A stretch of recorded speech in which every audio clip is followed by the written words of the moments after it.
bagian dari dinamika internal Muhammadiyah yang mengakomodasi berbagai cara pandang dan praktik keagamaan. Muhammadiyah memiliki mekanisme untuk mengatasi perbedaan paham dan pendapat seperti majelis tarjih dan tajdid. Nah, seperti itu teman-teman. Jadi memang Assalamualaikum warahmatullahi wabarakatuh. Halo teman-teman, ketemu lagi dengan Doa Bang Deso ya di channel Mr. Coach. Yuk mari kita ngobrol di channel ini.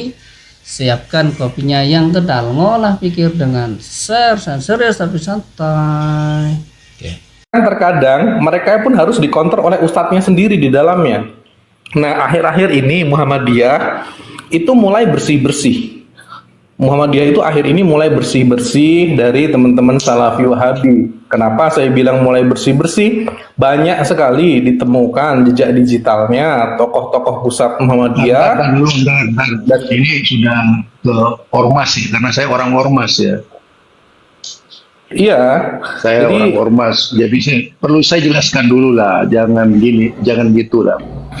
Kalau sejak dahulu Muhammadiyah itu tidak pernah merubah fatwa dan keputusan tarjih. Ada banyak persamaan memang, tapi memang tidak pernah mengklaim kalau di Muhammadiyah itu Salafi. Tak pernah mengklaim begitu. Kita hanya mengatakan bahwa di Muhammadiyah ini konsistennya bahkan mungkin menjadi bapaknya Salafi. Itu yang saya katakan begitu. Sejak dulu itu saya katakan Muhammadiyah ini bapaknya Salafi karena semua didahului Muhammadiyah. Dan satunya kalau tidak salah itu persis Persatuan Islam. Izin Pak, saya mau turun Pak, minta maaf dulu Pak ya. Saya mau turun, tapi saya mau ngomong sebentar. Jadi begini Pak, Ya, kalau dikatakan Muhammadiyah itu tidak pernah merubah-rubah tarjih. Sekarang saya tanyakan Pak, bahwa sanad keilmuan Kiai Haji Ahmad Dahlan itu beliau sama dengan sanad keilmuannya ya Kiai Haji Hasyim Asy'ari, yang dimana beliau sama-sama menimba ilmu di Mekah dan sama-sama satu guru, yaitu nanti kesambungnya ke Sayyid Yaini Dahlan. Dan itu yang tidak akidah yang kami temukan tentang ya Kiai Ahmad Dahlan itu beliau akidahnya sifat 20 Pak. Bahkan beliau itu membolehkan kunut, membolehkan tahlilan dan maulidan. Lah sampai ke sini kok bisa terjadi seperti itu Pak? Di mana perubahannya Pak? Ini izin saya turun sebentar sebab saya ada keperluan. Sambil dijawab saya nyimak Pak ya. Oke. Muhammadiyah itu bukan Dahlaniyah, itu pertama yang harus dipahami ya. Ini dan pendirinya siapa Pak? Pendiri tidak berarti menjadi landasan di Muhammadiyah, karena ada majelis tarjih. Majelis tarjih itu ini terjadi kudeta berarti Pak ya? Berarti terjadi kudeta di situ ya? Itu bukan kudeta. Di Muhammadiyah itu ada keputusan yang ditentukan oleh Muhammadiyah sendiri yang bernama Majelis Tarjih Muhammadiyah. Iya, terus begini Pak, apa pandangan Majelis Tarjih tentang akidah sifat 20 Pak? tidak ada. Nggak apa-apa, Pak Surya. Tanggapan sebenarnya Muhammadiyah itu Pak ya, Muhammadiyah itu menyikapi akidah itu sebenarnya itu seperti menyikapi fikih. Mereka itu melakukan tarjih. Ini yang saya pahami. Jadi mereka itu melihat akidah Asy'ariyah, mereka melihat akidah Maturidiyah. Mereka juga melihat akidahnya Ibnu Taimiyah. Mereka melihat. Kemudian mereka mencomot mana yang menurut mereka itu paling kuat. Itu gaya pemilihan keilmuan di Muhammadiyah sampai ke akidah pun begitu. Nah, tentang 20 itu Muhammadiyah nggak menyerang loh. Tentang 20 nggak menyerang. Muhammadiyah itu mencari titik temu. Nggak menyerang. Muhammadiyah itu Pak, itu mencari titik temu sebenarnya. Hanya saja orang-orang seperti Ustadz Mademang seakan-akan beliau itu orang Muhammadiyah yang berbaju Salafi Wahabi gitu loh, yang ingin mengatakan bahwasanya Muhammadiyah dan Salafi Wahabi itu sama saja. Karena di Muhammadiyah itu tidak satupun yang mendukung programnya Ahlul Bid'ah. Itu saja. Kalau mau main keras-kerasan begitu, Anda nyerang saya pribadi. Sedangkan dari awalnya ya Kiai Haji Ahmad Dahlan, saya sudah berbicara tadi, kalau mau menyerang saya itu pakai ilmu. Sekarang ini Pak, dari awalnya saya pakai ilmu Pak. Saya menjelaskan tadi, majelis tarjih itu memiliki hak untuk menyampaikan pesan-pesan. So tahu? Iya, dari awalnya itu Pak, Kiai Haji Ahmad Dahlan itu tahlilan Pak. Marah Pak, kita kan diskusi. Ngerti nggak? Kok marah-marah? Kita kan Jadi ukuran di Muhammadiyah. Duh, sekarang gini Pak ya. Itu udah majelis tarjih. Oke gini Pak, kapasiti untuk menjadi ahli tarjih itu apa Pak? Coba tunjukkan di sini Pak. Background Bapak sebagai ahli tarjih itu dulu pendidikannya di mana kan gitu Nah ya? itu aja belum dijawab. Baru bisa menjadi ahli tarjih karena ahli tarjih tidak luput dari fan ilmu Pak. Fan ilmu dalam Islam ini ada banyak loh Pak. Diskusi kayak itu mesti tanya keilmuan, nggak sekalian tanya sanad. Itu kebiasaan mereka sudah. Saya tahu itu kemana arahnya. Ya jelas Pak, karena ini kan melibatkan tarjih, yang ditarjih itu kalam ulama salah Pak. Orang ngomong itu Wah ini Pak. berat Apa ini Pak. kalau masalah? Antum tahu tarjih? Coba bagaimana cara memutuskan tarjih? Ayo kalau tahu. Oke, saya jelaskan. Saya memutuskan tarjih. Saya jelaskan. Begini, Bapak jangan marah-marah. Kita katanya diskusi. Itu tidak perlu mengadopsi Diskusi pakai otak, katanya diskusi pakai ilmu. Sekarang yang pakai otot siapa? Yang pakai otot siapa nih? Awalnya antum yang membaca. Saya jelaskan, jangan pakai otot. Bicaranya. Ini tadi berbicara salafi menjelek-jelekan salafi. Itu tanya antum.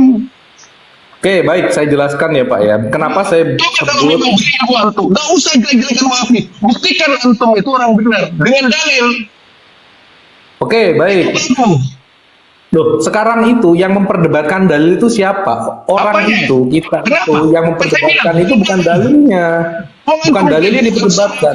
Ibnu Tumat itu Asy'ari yang pembunuh dulu itu. Anda baca Oke. sejarahnya nggak? Sebentar, jangan begitu Pak, jangan begitu. Anda ini sudah main tuduh secara keilmuan, ini udah nggak beres. Anda ini udah nggak beres. Katanya kita diskusi ilmu, kok pakai otot? Jangan pakai otot. Gantian ngomongnya biar enak kayak gini jadinya. Udah saya turun dulu Pak, lanjut dulu Pak. Siapa yang ngomong ini? Kalau beneran gitu. Ini Ya. mau menyalahkan Kang Sabilo mohon dijelaskan bagaimana untuk seorang itu mencapai ahli tarjih. Maka kita harus mempunyai beberapa fan ilmu, memahami mantik, memahami balaghah, memahami nahwu, sorof, dan ulumul Quran yang paling penting. Itu Mohon jelaskan kepada beliau. Tuan majelis Saya izin turun dulu Pak ya. mantek segala itu. Aduh, Gini ya. parah itu. Sekarang begini Pak ya, saya ingin sampaikan begini. Nggak ada. Kita nggak usah Ini nggak marah bisa dan- dilanjut ini. Cuma menjelek-jelekkan melulu kerjanya. Ini dilanjut nggak kita ini Pak? Yang kita pahami tadi awalnya membahas kualitas atau kapasitas orang-orang ahli tarjih di Muhammadiyah ya awalnya. Kemudian yang satu itu kayaknya tidak paham mengenai Muhammadiyah kayaknya menurut Ustadz Zul El-Maduri ini. Kemudian yang satu lagi kayaknya tidak paham mengenai Muhammadiyah ya. Lalu yang bikin pemantik Pak Zul marah ini adalah Pak Zul dituduh Salafi yang berbaju Muhammadiyah, begitu awalnya teman-teman ya. Kemudian di situ merasa sudah tidak ilmiah lagi, tapi merasanya sudah ad hominem menurut Pak Zul ya. Padahal di sini mungkin orang tersebut mempertanyakan kemurnian Muhammadiyah Pak Zulkarnain gitu loh sebagai majelis sebagai orang ahli majelis tarjih kan begitu. Jangan sampai majelis tarjih ini malah condong ke Salafi begitu Mas ya. Ini menurut sumber di Google teman-teman ya, karena kami kan bukan orang Muhammadiyah, kami jadi bisa mencari data di Google saja. Ini teman-teman ya. Jadi memang di Muhammadiyah itu ada beberapa kelompok teman-teman. Dalam Muhammadiyah terdapat berbagai varian atau kelompok yang sering disebut dengan istilah seperti MUNU, yaitu Muhammadiyah, Semu NU gitu bos. Kemudian Marmut bos, Marhen Muhammadiyah. Ada lagi Mursal tuh, Muhammadiyah Rasa Salafi. Ada lagi Musa, Muhammadiyah Salafi. Nah, kemudian ya selain itu ada juga kelompok lain seperti Munas, Muhammadiyah Nasional, nasionalis tuh. Kemudian Muhlas, orang-orang yang ikhlas, dan Muda, Muhammadiyah Ahmad Dahlan tuh. Kelompok-kelompok ini menunjukkan keberagaman cara pandang dan praktek dalam Muhammadiyah. Oke. Kemudian elaborasi, MUNU, Muhammadiyah NU, merujuk pada kelompok Muhammadiyah yang juga memiliki kecenderungan pada NU. Ya. Kemudian Marmut, Marhen Muhammadiyah, kelompok Muhammadiyah yang terpengaruh oleh ideologi Marhenisme. Kemudian Mursal atau Musa, Muhammadiyah Rasa Salafi atau Muhammadiyah Salafi, kelompok Muhammadiyah yang mempraktekkan ajaran Salafi meskipun tetap berada di dalam bingkai Muhammadiyah. Kemudian Munas, Muhammadiyah nasionalis, kelompok Muhammadiyah yang menekankan semangat nasionalisme. Kemudian Mukhlas, Al-Ikhlas, kelompok Muhammadiyah yang menekankan nilai-nilai ikhlas. Kemudian Muda, Muhammadiyah Ahmad Dahlan, kelompok Muhammadiyah yang meneladani pemikiran dan langkah-langkah Kiai Haji Ahmad Dahlan. Ya. Keberagaman ini bukan berarti adanya perpecahan, ya, melainkan bagian dari dinamika internal Muhammadiyah yang mengakomodasi berbagai cara pandang dan praktik keagamaan. Muhammadiyah memiliki mekanisme untuk mengatasi perbedaan paham dan pendapat seperti majelis tarjih dan tajdid. Nah, seperti itu teman-teman. Jadi memang yang kita rasakan kan Pak Zul ini di setiap statementnya itu kan memang selalu Mendukung, Bos. Ya selalu memihak ke Salafi sebenarnya ya. Makanya dari situ Pak Zul marah-marah ketika seseorang itu menyinggung Salafi gitu loh. Jadi Pak Zul di situ sudah mulai gerah dan sudah tidak sehat gitu. Jadi tidak mau melanjutkan lagi gitu loh ya. Apalagi nyinggung-nyinggung Salafi. kualitas tarjih dengan ilmu nahwu mantek, nggak pakai itu katanya Muhammadiyah, nggak pakai gitu-gituan katanya di Muhammadiyah. Apa itu kelamaan ya? Emang seperti itu teman-teman di Muhammadiyah ya sudah langsung fokus Al-Quran dan Hadis sebagaimana data yang disampaikan oleh Guru Gembul itu kemarin ya Bos ya. Kami tidak mempermasalahkan sebenarnya NU dan Muhammadiyah itu tidak mempermasalahkan.